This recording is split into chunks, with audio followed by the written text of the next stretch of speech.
My husband beat me and abandoned me and the children in poverty. But what happened next was unexpected. Stay with us until the end of the video to follow step by step the journey from a street stall to the country's most talked about restaurant. The storm began at dusk without warning. The sky, previously blue and calm, turned into a black blanket laden with fury.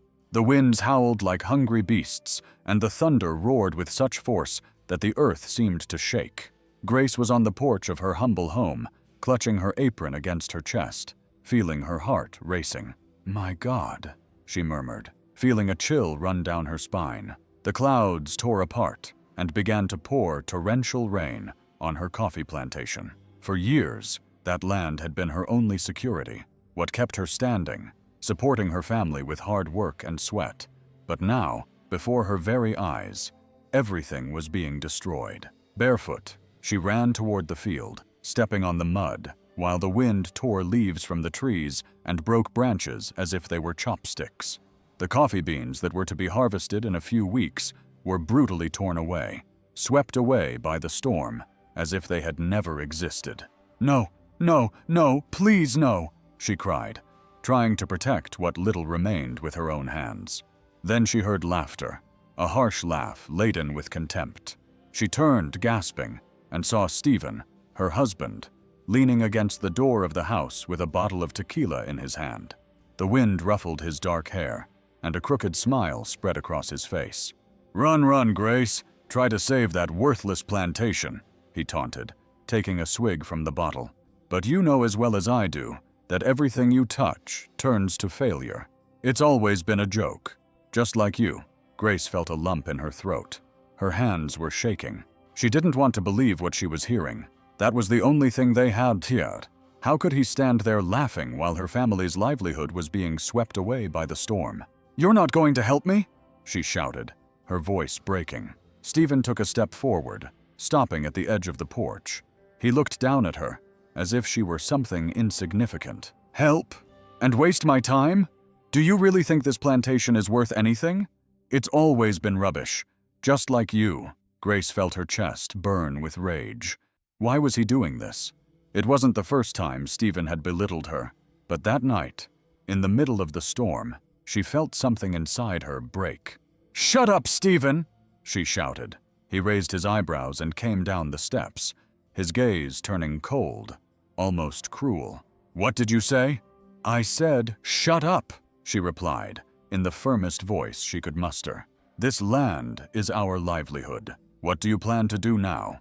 Drink until you pass out and then complain that we have no money?" The blow came quickly, dry and painful. A crack in the middle of the storm. Grace fell to her knees in the mud, tasting the metallic flavor of blood in her mouth. Her eyes burned, not only from the pain, but also from the growing anger. "Never speak to me like that again, ungrateful woman," Stephen roared, pointing his finger in her face. "If we are in this misery, it is your fault, you and your plantation." She got up slowly, wiping the corner of her mouth with the back of her hand. Tears ran down her face, mixing with the rain. "You are not man enough to admit that you are a failure, Stephen." His eyes sparkled with rage. He raised his hand again, but this time she did not flinch. She looked him straight in the eye, defiant. It was then that they heard a scream. Mama Grace turned and saw her children at the door of the house, terrified, 5 pairs of eyes filled with fear. The youngest of them, Mikey, barely 5 years old, was trembling, clutching his older sister's skirt. "Daddy hit Mama," he sobbed, his voice quivering. The scene seemed to irritate Stephen even more. He turned away, snorting, and went up to the porch. "Take care of your mother, Lorona. I'm leaving this house before this storm drives me crazy." He grabbed his jacket and left, slamming the door behind him.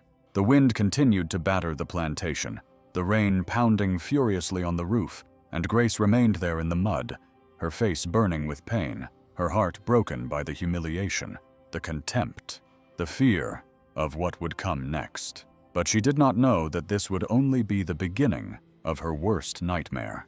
The night swallowed the storm, but left a trail of destruction. The earth was soaked, the furrows of the plantation looked like open wounds, and the aroma of wet coffee was nothing more than a reminder of what no longer existed. Grace did not sleep. She sat in the old kitchen chair with a swollen face and a soul in pieces. The children slept in the room, huddled together, but she couldn't afford that luxury. Her mind wouldn't stop. How were they going to survive now? The sound of an engine made her shudder. As she looked out the window, she saw Stephen's old truck pull up in front of the house. Her chest tightened. He had returned, but he wasn't alone. When the passenger door opened, Grace felt the world crumble beneath her feet. A woman got out of the truck, young, with red lipstick and well-groomed hair, wearing a tight dress that left nothing to the imagination. She looked clean and well cared for, as if she had never gone hungry in her life. Grace felt her heart beating hard against her ribs. No, it couldn't be. Stephen got out of the vehicle calmly, as if he hadn't committed any betrayal, as if nothing that had happened the night before mattered. He lit a cigarette and gave Grace a look of utter indifference. "I hope you've cleaned up your pigsty," he said, pointing to the destroyed plantation with a nod. "I don't want this to look like a pig pen when people come to see the house." Grace asked, "What are you talking about? What do you mean?" He let out a mocking laugh and put his arm around her waist. "I'm going to sell this land. Why would I want this crap? I've already found something better." Grace felt like she couldn't breathe. "You can't do that. This is our home. Your children live here." Stephen rolled his eyes in annoyance. "My children? Those brats do nothing but cry and eat. I'm sick of them. I'm fed up. And you, Grace, look at yourself. You're pathetic. Always smelling of dirt, with your hands full of grime, with that long, suffering woman's face." The other woman let out a cruel laugh, leaning her body against Stephen's chest. "It's the truth, my love. I told you I don't understand how you could marry her." Grace felt the blood boiling in her veins. "Shut up. You have no right to speak." Without warning, he pushed her hard. She stumbled and fell to the ground. Her elbow hit the hard earth and she felt a sharp pain, but what really hurt was the contempt in her husband's gaze. "Don't talk to my wife like that," he spat angrily. "My wife?" Grace felt the air leave her. "So you married her?" Her voice sounded broken. The woman smiled, raising her hand to show a shiny gold ring on her ring finger. "That's right. We got married yesterday." Grace's chest tightened so much that she felt like she was going to die right then and there. Yesterday. Yesterday, he had hit her. Yesterday, he had called her a failure. Yesterday, he had left home. And yesterday, he had married someone else. A sound escaped from her throat, a muffled sob for an open wound that would never heal. "You're a damn wretch," she whispered, her voice full of venom. "And you're a stupid woman who doesn't understand when she's being left." Stephen spat with a cruel smile. Stephen's new wife gave her one last look of superiority before kissing him on the mouth in front of Grace, without shame, without remorse. "Let's go, my love. I don't want her poverty rubbing off on me." Stephen laughed as if it was the funniest thing in the world and hugged his new wife possessively. They got into the truck and drove off, leaving behind a cloud of dust and Grace's shattered soul. She remained on the ground, feeling as if the world had collapsed. The echo of Stephen's laughter still rang in her ears. Humiliated, trampled on, abandoned as if she were worthless. And then she felt a little hand on her shoulder. "Mom, Dad's not coming back." Grace closed her eyes tightly. She had no answer because he had not only left, he had taken away her dignity. Grace did not know how long she stayed on the ground. Her legs were numb, her hands were shaking, and her chest burned as if it had been pierced with a red-hot iron. Her eyes were swollen from crying so much and stared into the void. Everything around her felt surreal, as if the entire universe was mocking her. Stephen was really gone. He had taken her money, her trust, her dignity, and worst of all, he had replaced her without hesitation, without even turning to look at the mess he left behind. A noise interrupted her thoughts. Her youngest son, Mikey, looked at her with his eyes full of tears, hugging his worn teddy bear tightly. "Mom, I'm hungry." Those words were a dagger straight to Grace's heart. Hunger. Her breath caught. She stood up so quickly that she almost felt dizzy. She ran to the kitchen and opened the cupboard desperately, emptying it. Her trembling hands searched the bag of rice. There were only a few handfuls of grain left. There was no meat, no beans, not even an old tortilla. The lump in her throat became unbearable. She had nothing to give her children, And it was at that moment that she heard a sharp knock on the door. She turned with a shudder. When she opened it, she felt the ground disappear beneath her feet. Her mother-in-law, Doña Rosa, a woman with thick hands and hard eyes, looked at her with contempt, her lips pursed in an expression of disgust. Next to her, two men in dark suits held papers in their hands. "Grace," their voices sounded like sharp blades. "I've come to give you the news, officially." Grace already knew it wasn't going to be anything good. "What do you want, Doña Rosa?" Her voice was barely a whisper.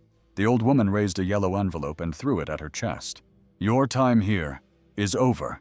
Grace blinked, stunned. "What? What is this?" Doña Rosa sighed with annoyance, as if she were wasting her valuable time with an idiot. "Eviction papers." Grace felt a chill. "What? This house? This land? Everything was in my son's name." She smiled maliciously.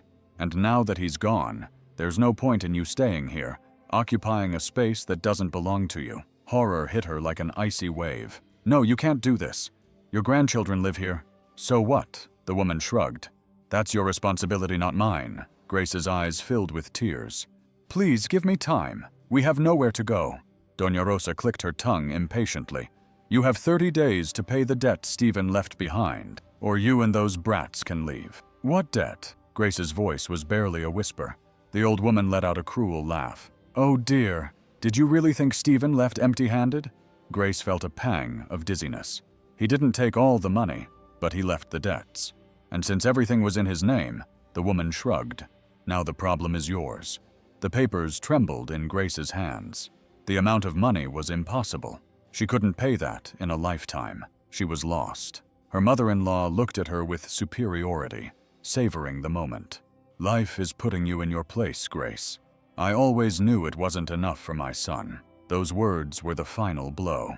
Doña Rosa turned elegantly and left, leaving behind the men in suits who instructed Grace to sign the documents as proof that she had been notified. But she couldn't even hold the pencil properly. When she was finally alone, she felt her knees give way. She brought her hands to her face and cried, as she had never cried before in her life. It wasn't just for her, it was for her children, because in 30 days they would be on the street. Before continuing, we want to know more about you. Where are you watching us from? Leave us a comment with the name of your city or country. We would love to know and learn more. Where do these stories come from? The days passed like an endless punishment. Grace felt that time was crushing her, each minute bringing her closer to total ruin. She knew she had to do something, but what could she do? A woman abandoned, without money, without work, and with 5 hungry children. The neighbors began to whisper, their pitying glances becoming routine. Everyone knew what had happened.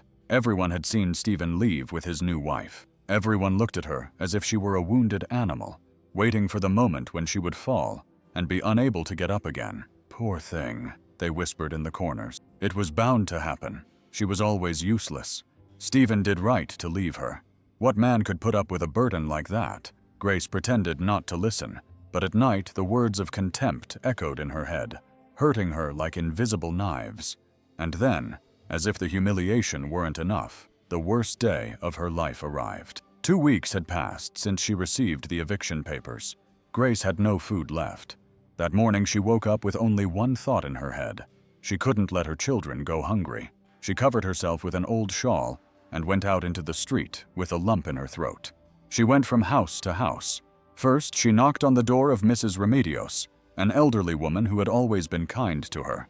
But when Grace explained her situation, the old woman's face hardened.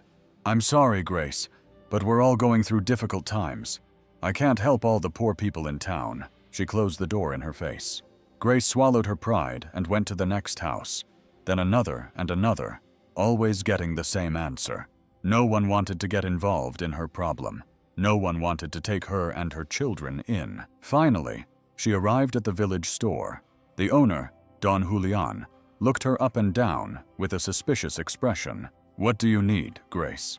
She felt her dignity die in that moment. "Just a little rice and beans." He crossed his arms. "Do you have any money?" She lowered her gaze. "No, but I promise I'll pay. I just need time."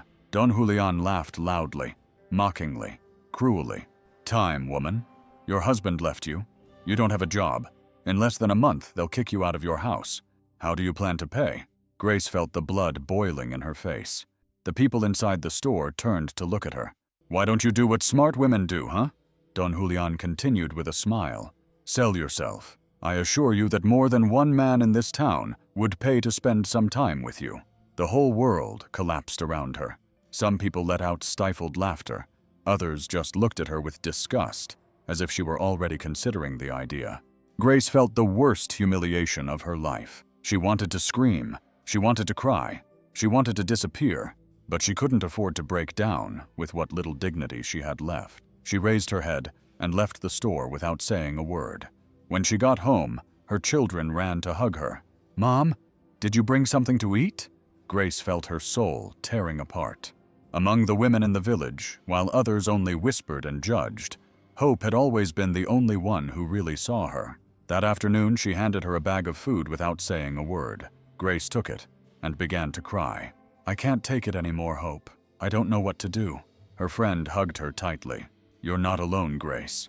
I'm going to help you get through this. And for the first time in weeks, Grace felt a small spark of hope.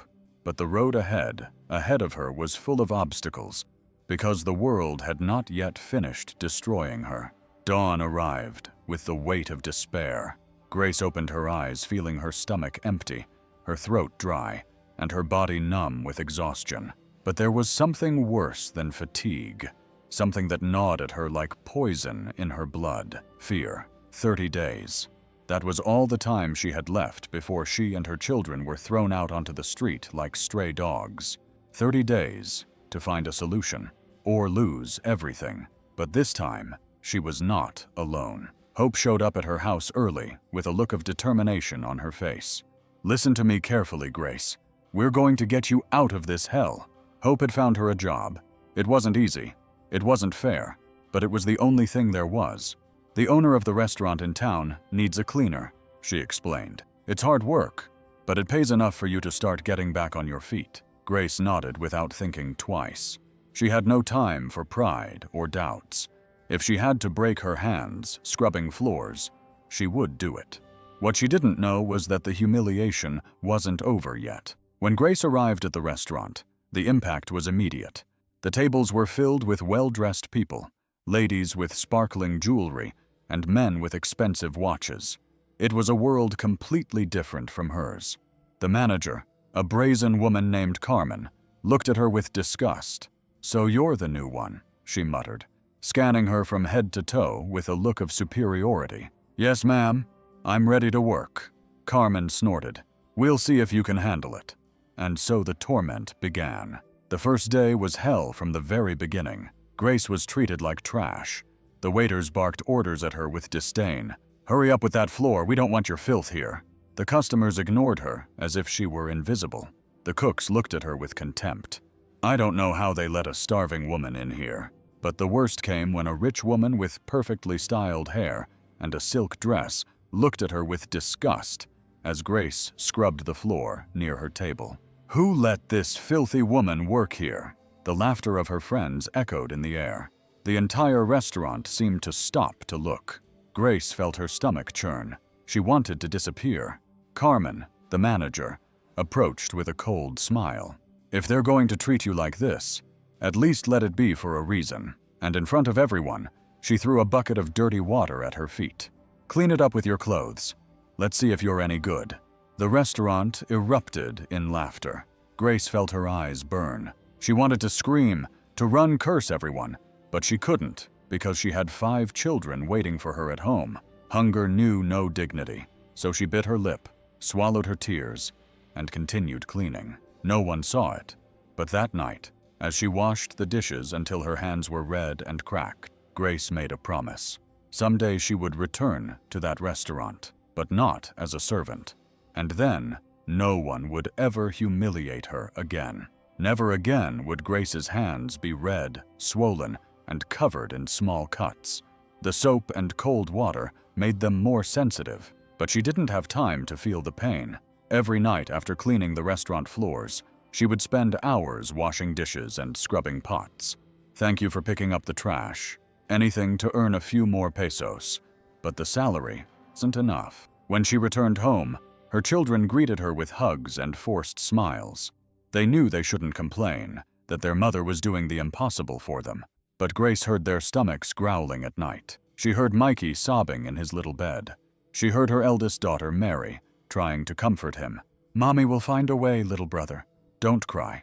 And that broke her heart. One night after her shift at the restaurant, the manager, Carmen, called her into the office. "I have an offer for you," she said with a mischievous smile. Grace felt a chill. "What kind of offer?" Carmen crossed her arms. "There's a special customer who comes here a lot. He's a man with a lot of money, very generous with women who know how to treat him well." Grace frowned. "What are you talking about? If you're smart, you could earn a lot more money. That guy pays women well to keep him company." Disgust rose in her throat. "No, I'm not that kind of woman." Carmen replied, "No. What kind of woman are you, Grace? Because from here, all I see is a poor, starving woman who doesn't have enough to feed her children." Grace felt her breath catch. "I'd rather starve to death than sell myself." Shrugged. "No. What kind of woman are you, Grace? Because from where I stand, all I see is a poor, starving woman who can't feed her children." Grace felt her breath catch. "I'd rather starve to death than sell myself." The manager shrugged. "Then keep crawling on the floor like a rat, but don't complain when they throw you out on the street." That night, Grace came home with her heart broken into pieces. She sat down at the old wooden table with her hands covering her face. The exhaustion, hunger, and humiliation weighed too heavily on her. Then Hope arrived with some news. "Lupe, I found something for you." She looked up, exhausted. "I don't want another job where I'll be humiliated." Hope shook her head. "It's not a job. It's a free course." Grace frowned. "A course in what? Entrepreneurship?" she said with a smile. "They teach you how to do business, how to get ahead on your own." Grace felt a glimmer of hope, but then she looked down. "I don't know anything about business." "Hope, you don't need to know. You just need to want to learn." Grace remained silent. She thought about her children. She thought about her humiliation in the restaurant. She thought about Carmen telling her that she would never escape poverty. And at that moment, she decided that she would do the impossible to change her destiny. She wasn't going to let the world trample her anymore. She was going to fight. She was going to be reborn. Grace arrived at the entrepreneurship course with her head down, her hands calloused, and her heart full of doubts. The room was small, with worn wooden tables and an old blackboard at the back. There were other women there, many with the same look as her, tired, defeated, but also with a spark of hope. The instructor, a man in his 50s named Don Ramiro, began the class by writing a phrase on the blackboard. "Success is not a matter of luck. It is a matter of decision." Grace felt those words pierce her chest. Could she decide her destiny? Could she change everything she had suffered? For the first time in a long time, she wanted to believe she could. Over the next few weeks, Grace devoted herself to learning as if her life depended on it. Because it did. She learned about costs, about how to run a small business, about how to sell, and most importantly, she learned that she had something valuable in her hands. She had known how to cook since she was a child. She had learned the secrets of traditional cuisine. She knew how to make stews that tasted like home, perfect tortillas, and soups that comforted the soul. And then she had an idea. "I'm going to sell food," she told Hope, her eyes shining with excitement. Her friend smiled. "That's the Grace I want to see." She didn't have money for a restaurant or a big investment, but she had her hands and the few pesos she had saved. She bought ingredients to make tamales and atole. The next morning, she stood on the busiest corner in town and began selling hot tamales and thick atole. At first, people looked at her with suspicion. Some recognized her. "Isn't that the woman Stephen left behind? Now she has to sell on the street." The words hurt, but when her food touched the mouths of her first customers, everything changed. "This is delicious. Give me another tamale." On the first day, she sold everything. On the second day, too. By the third day, she already had customers waiting for her before she arrived. And so, without anyone expecting it, Grace began to rise. But fate had not yet finished testing her, because when Stephen found out about her success, he decided to return. The morning breeze carried with it the aroma of hot coffee and freshly made tamales from the corner where Grace was selling There were already customers waiting. It was a small, makeshift stall with an old wooden table and a large pot of steaming atole. It wasn't a fancy restaurant, but it was hers. It was her first step toward independence. Grace served with a tired but genuine smile. For the first time in a long time, she felt pride instead of shame. "Mrs. Grace, give me 2 more tamales. My husband says he's never tasted anything so good," said a customer, counting out her coins. Her coins. "Of course, comadre," Grace replied, serving with expert hands. Every tamale sold, every peso earned, was a blow to all the suffering she had endured. But fate, as always, had other plans. That afternoon, as she was packing up her stall, she heard a voice that made her blood run cold. "I see you're no longer the miserable woman I left." The pot of atole fell from her hands. She turned slowly, and there he was, Stephen, his hair unkempt, his skin weathered by the sun, his clothes wrinkled, but worst of all were his eyes. They were not the same eyes full of arrogance and contempt with which he had looked at her the last time. Not now. There was something different. There was need. There was defeat. Grace felt her chest tighten. How dare he come back? "What are you doing here?" Her voice came out louder than she expected. He smiled bitterly. "I came to see you. Do you have anything to do here?" Stephen took a step forward. "I've been through hard times." Grace felt a chill of fury run down her spine. "Hard times?" He laughed sarcastically. "And you think I had it easy after you left me with 5 children and not a penny to my name?" Stephen clenched his jaw. "I made mistakes." Grace felt all the rage, all the pain, all the humiliation she had suppressed for months explode inside her.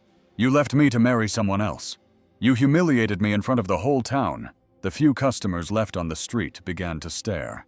Stephen looked down. "She left me. She took everything I had." Grace felt a bitter laugh rise in her throat. Fate had given her back the blow. "So now that you have nothing, you come looking for me, right?" Stephen looked up for a moment. He seemed the same man as before, the man who knew how to manipulate her. "Grace, I know I hurt you, but I'm still the father of your children. Let me come back. We can be a family again." Grace felt a chill of revulsion at those words. They would have made her hesitate before. She would have thought of her children before. She would have believed his lies before. But now she was a different woman. A woman who had learned to survive without him. Grace took a step forward and looked him straight in the eye. "No, Stephen." She frowned. "What, I don't want you back? I don't need you." Stephen's breathing quickened. "But I'm the father of your children." Grace felt a strange calmness in her chest. For the first time, she wasn't afraid of him. "My children already have a strong mother. They don't need a cowardly father." Stephen's face turned red with anger. "You're ungrateful. I gave you everything." "No," Grace smiled coldly. "You took everything away from me." Stephen opened his mouth to respond, but she was no longer listening. She simply turned around, gathered her things, and left, leaving behind the man she once believed was her destiny. Without looking back, the sun rose above the rooftops of the village, painting the sky with golden tones. Grace took a deep breath, feeling something in her chest that she hadn't felt in a long time. Freedom had closed the chapter on Stephen. She had left behind the fear, the humiliation, the dependence. Now all that mattered were her children, her work, and her future. What began with a small tamale and atole stand on the street soon became something bigger. Demand increased. People loved her food. Customers asked her for more variety, more options. But she didn't have enough space or money to grow. That's when hope came to her rescue again. "There's a place for rent nearby. It's not very big, but it's perfect for your business." Grace felt her heart beating fast. "I don't have enough money, but you have customers," smiled her friend. "We can get what we need together."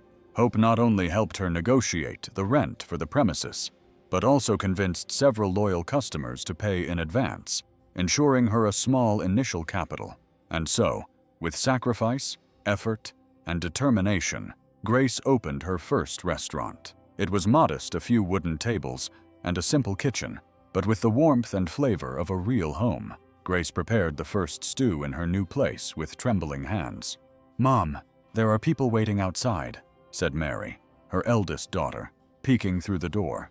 Grace dried her hands on her apron and took a deep breath. When she opened the door and saw the line of customers waiting for her, tears filled her eyes.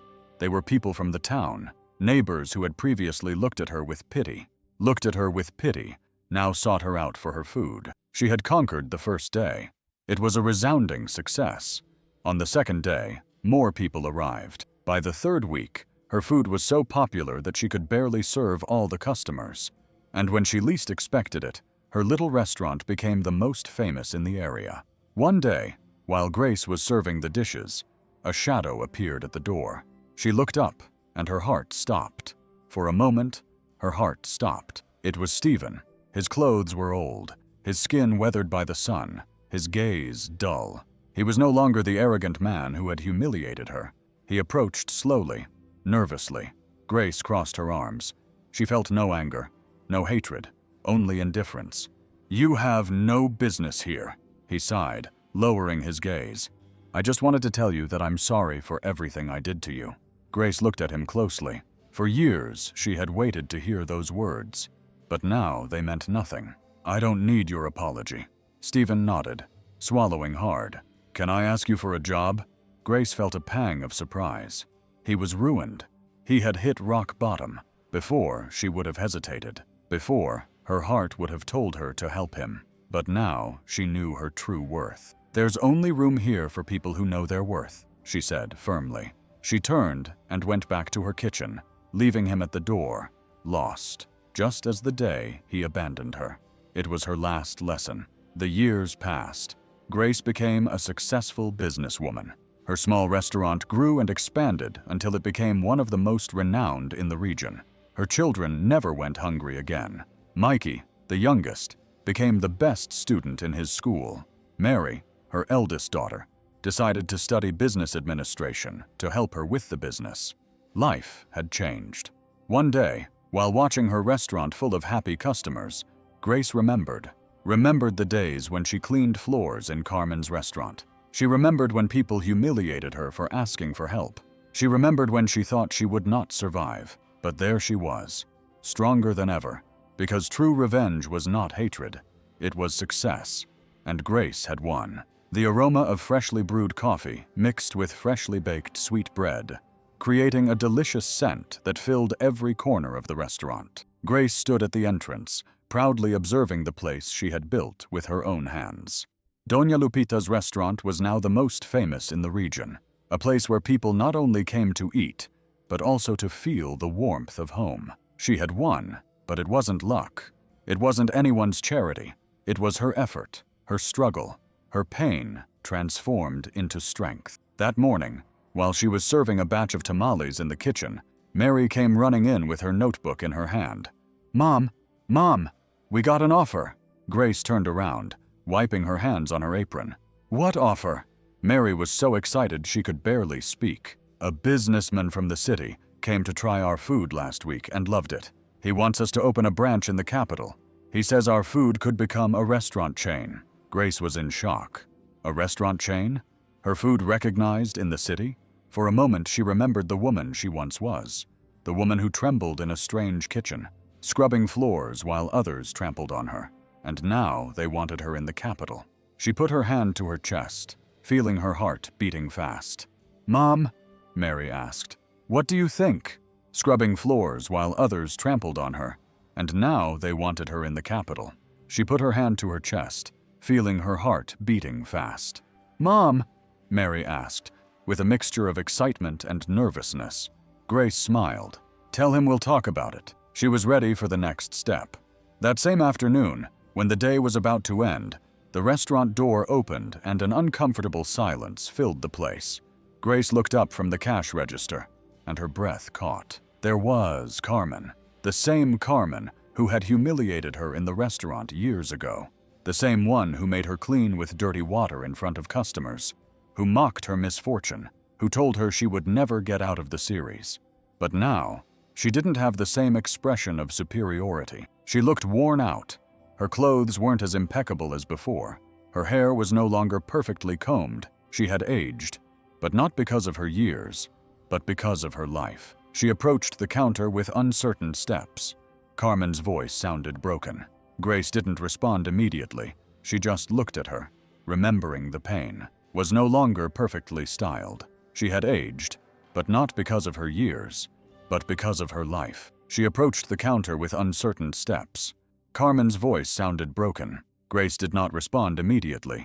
She just looked at her, remembering the pain, the humiliation, the tears she shed every night as she cleaned dishes until her hands bled.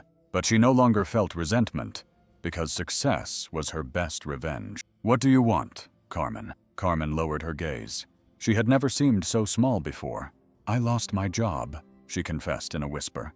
"My husband left me. I lost my house. I have nowhere to go." She looked up, and for the first time in her life, Carmen saw shame in her eyes. "I heard you were hiring people." For a moment, the entire restaurant fell silent. Grace had the power. She could humiliate her. She could take revenge. She could give her back all the pain she had caused her. But she didn't. She just sighed and approached slowly. "You know what, Carmen? I don't wish you ill." Carmen swallowed hard. "Thank you, Grace." She held her gaze, but "Here, we only hire people with values." Carmen's face fell. "Grace, please." But she was no longer listening. She simply turned away, picked up her notebook, and continued with her work, leaving Carmen standing there, watching as life repaid her for each of her actions. That night, after closing the restaurant, Grace sat on the terrace of her house with a cup of coffee in her hands. She looked up at the starry sky and felt something she hadn't felt in a long time: peace. For the first time in years, she wasn't afraid of tomorrow. She thought of her children sleeping peacefully in their beds. She thought of Mikey, who was now a strong, happy, self-confident boy. She thought of Mary, who had become her right-hand woman in the business. She thought of the restaurant she had built, with her own efforts.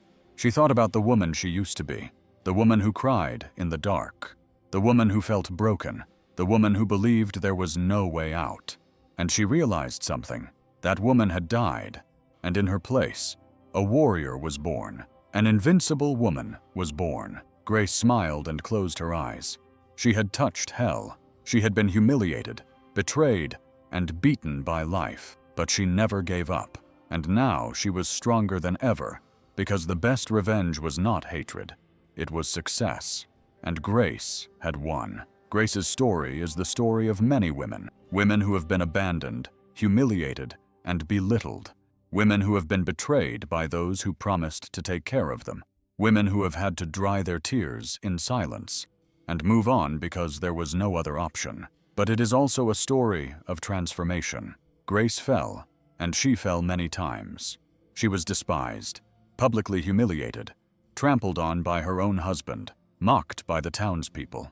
She experienced the despair of not being able to feed her children, but she never gave up. Despite the pain, she kept fighting. Despite the humiliation, she kept moving forward, because true defeat is not falling. True defeat is staying on the ground. Grace understood that no one was going to save her, that she couldn't wait for a miracle to happen. The only person who could change her destiny was herself, through sacrifice, effort, pain, but also hope. And so, little by little, she turned tragedy into triumph, abandonment into independence, hunger into success, and contempt into respect. In the end, she proved that the best revenge is not hatred, but overcoming adversity, because there is no greater punishment for those who humiliate you than to see you shine. Grace's story is a reminder that no one is destined to suffer. Pain does not define a person. Humiliation does not determine the future. Falls are not the end. The only thing that really matters is having the strength to get up and move forward. If this story touched your heart, we invite you to explore more content on our channel. We have many more exciting and thought-provoking stories like this one that seek to inspire you and show you that there is always hope. Click on the following video and join us for another story that is sure to captivate you from the very beginning.